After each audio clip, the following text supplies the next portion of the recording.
हमेशा ऐसा लगता है कि पॉजिटिव जो क्रिटिसिज्म होता है वो बहुत इफेक्टिव तरीके से लोगों के मन के अंदर भी जाता है और वो ईगो भी हर्ट नहीं होती कि आप इजीली क्रिटिसिज्म करो और आपका जो टोन होता है वो भी चेंज हो जाता है क्योंकि the feedback that you give is for the betterment of the person. So therefore you will choose your words very very wisely. कुछ लोग हैं जो बड़े शान से बोलते हैं कि भाई शट अप कर दो, ये कर दो, वो कर दो, दुनिया हिल जाएगी. सिर्फ कोई चीज़ परफेक्ट हो तो मैं खुद ठीक है अपने अंदर झाँकेंगे तो बहुत सारी चीज़ें दिखेंगी. कोई भी इंसान परफेक्ट होता नहीं है टेक्निकली स्पीकिंग. तो मेरे को बहुत से लोगों ने बहुत सारी चीज़ें भेजी कि यार ये ऐसे बोल रहे हैं, वैसे बोल रहे हैं, क्या ऐसा है, स्नॉबिश है, बदतमीज़ है, अपने हस्बैंड को कैसे ट्रीट करती है, ये है वो है. तो जो टू मच विद जो चैट शो आ रहा है इसके अंदर काजोल है और ट्विंकल खन्ना है. तो इनका एक एपिसोड आया सैफ अली खान के साथ और अक्षय कुमार भी उसमें थे. तो उसके अंदर कॉन्वर्सेशन चल रही थी about their life and their relationship with their wives, their past struggle, छोटा मोटा जैसे हंसते खेलते बातें चलती रहती हैं. वो लोग स्माइल से गए लेकिन लोगों को तो बर्दाश्त होता नहीं कि हंसते खेलते क्यों आए थे और हंसते खेलते चले जाओगे तो कोई नुक्स तो निकालना है. तो नुक्स ये निकाला कि ये देखो कितनी स्नॉबिश है, बेवकूफ़ है, कितनी एरोगेंट है, बड़ी अपने आप को बन रही है. और उस तरीके के जोन में आ जाते हैं ना क्योंकि women having a peaceful life without doing anything is considered very privileged so to say. तो my question is why not.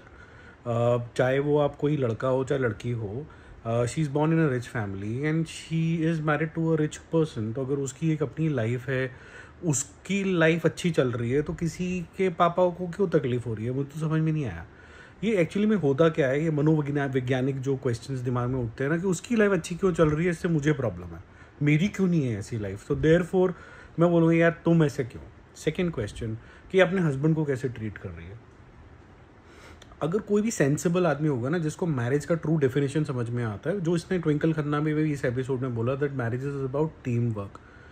तो जिस तरीके की इनकी इक्वेशन दिखाई गई है वो ऐसा बिल्कुल क्लियरली लगता है कि इनको एक दूसरे की आदतें, कॉन्वर्सेशंस एकदम सब पता है क्योंकि दोनों किसी के ऊपर भी डिपेंडेंट नहीं है. ठीक है, उसके पास भी पैसा है, उसके पास भी पैसा है, उसके पास राजेश खन्ना वाला पैसा है, के पास खुद कमाया हुआ पैसा. तो ऐसा नहीं कि कोई पैसे की कमी है. पर एट द सेम टाइम जो होता है ना कि मेरा बेस्ट फ्रेंड जो है या फिर जिस जो कॉन्फिडेंट है वो घर का ही कोई बंदा है, वो मतलब हस्बैंड वाइफ ही है. इससे अच्छी सिचुएशन तो कोई हो नहीं सकती. और वो इतने ओपनली अगर कोई ना कैमरा में एक दूसरे के साथ बैंटर कर सकता तो इसका मतलब है कि वो घर में भी इसी तरीके से हलते खेलते का माहौल करते होंगे. अगेन मेरा घर तो ऐसे नहीं चल रहा तो फिर मुझे भी इस बात से तकलीफ है, मेरा क्यों नहीं चल रहा. तो मेरे को लगता है कि जितनी भी बातें हो रही हैं बड़ी शान से वो सिर्फ इसी वजह से हो पाती हैं क्योंकि वो खुद बड़े दुखी हैं लोग. जब आप देखते हो ये सब शोज़, मैं देखता हूँ तो हम बड़े स्माइल करके ख़त्म हो जाता है. आप इन एस्पेक्ट्स के बारे में सोचते भी नहीं हो unless and until somebody feeds into your head. फिर then you start realising okay yeah I didn't notice this, maybe she is very clever और she is very snobbish and all of that. तो वो conversation शुरू हो जाती है. वो इसीलिए होती है because the person who is evaluating is unhappy, right, and he has a fucking जो होता है ना खुराफाती सा दिमाग, घटिया दिमाग जिसे कहते हैं, वैसा कल्पा हुआ दिमाग जिसके दिमाग में हमेशा इसी तरीके की चीज़ें ही आ सकती हैं कि नुक्स निकालो जीवन के अंदर. कभी भी गलती से भी इधर उधर मुड़ के भगवान को थैंक यू मत बोल देना कि कितना अच्छा जीवन है या लोग कितने अच्छे हैं.